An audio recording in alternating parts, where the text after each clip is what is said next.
నమస్కారం సార్. మాది నిర్మల గ్రామం, దేవరూపుల మండలం, జిల్లా జనగం. నేను 2020లో తాడు మీదకి వెళ్ళి కింద పడ్డా సార్. నడుము ఇరిగింది. నాకు ఎలాంటి ఆర్థిక సాయం గౌడ సంఘం కానీ గవర్నమెంట్ కానీ ఏం చేయలేదండి సార్. నేను ఆర్థికంగా చాలా నష్టపోయాను సార్. ఎవరన్నా మీది సొసైటీ టీఎఫ్టీ సార్. ఇప్పుడు ఎవరు కూడా మీకు సాయం చేయలేదు కదా? ఎవరు చేయలేదు సార్. ఇప్పుడు ఎన్ని రోజులు అవుతుంది వాడి? నేను 2020లో పడ్డా సార్. 20లో పడ్డావు కదా? 20లో పడ్డించాలి. మరి మీకు ప్రభుత్వ సహాయం ఎలాంటి సాయం లేదు సార్? ఎలాంటి సాయం లేదు.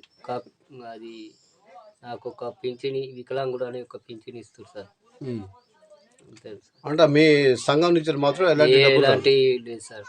మేము రకం గవర్నమెంట్కు కట్టినాం సార్. అది వరకు మేము ఏది లేదు. మా పెద్దలు కూడా చేసుకోలేదు సొసైటీ. మేము కూడా అట్లా అయిపోయింది సార్ మా పరిస్థితి.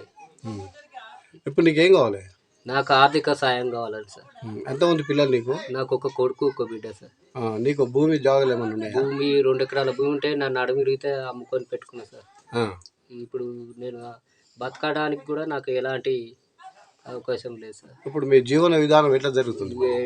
మా భార్య కూలి చేస్తేనే బతుకుడు, లేకపోతే లేదు సార్. కరువు పని పోతా సార్.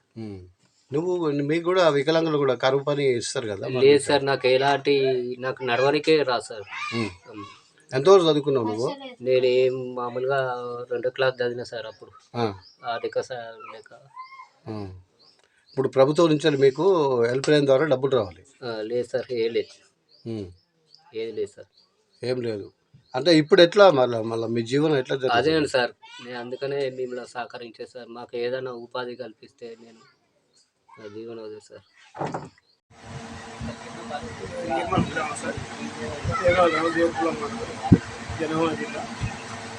మా తోటి ఎవరైనా దవాఖాన ఉంటే ఆర్థిక సహాయం చేయగలరు. ఆయన పరిస్థితి మంచిది కాబట్టి మేము సహాయం చేయాలని కోరుకుంటున్నాం.